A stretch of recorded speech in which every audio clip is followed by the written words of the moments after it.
or transfer any desired gene to a plant, and we can produce any desired bacteria, virus, fungi, transgenic plants and transgenic animals.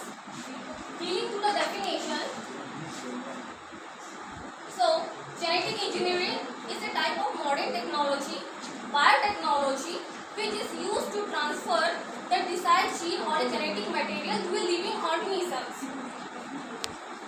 Now the application of genetic engineering in agriculture. There are so many kinds of application of genetic engineering in agriculture, but the ultimate most important use of genetic engineering is that through the help of genetic engineering, the modified crops can be grown, and it is very helpful that the benefit of modified crops, we can get a high yielding crops in our country, world and all our localization. That's my piece.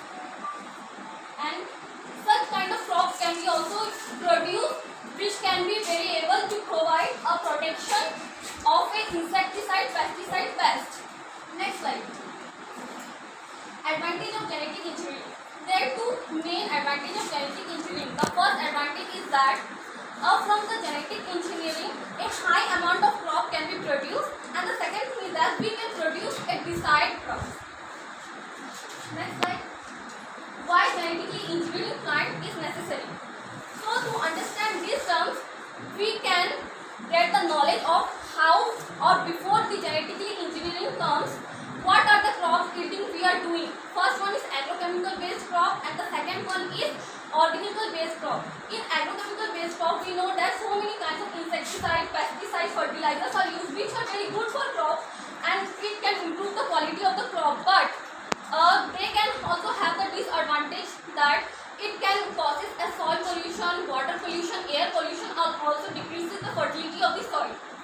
And the second thing is organization based crop, and through the organization based crop, it is used the biofertilizers and some manures and some microbes are used, and it is very safe kind of crop, but due to the time and it cannot give the benefit because of it is not having a very much sure about that it cannot having a good time crop. So next one please. Conclusion. So our conclusion is that through the help of genetic engineering, we can produce a desired amount of crop, and through the help of gene transferring, we can produce a large amount of crop in a very short time, and like food malnutrition, which can be avoided, and it is very useful for insecticide and pesticide control. And the reference is Cell Biology by Lodish. So this brings me end to my presentation, and now the discussion session is open for all. If anyone is having any queries regarding this topic, they may ask. I will be very glad to answer about that. Any queries?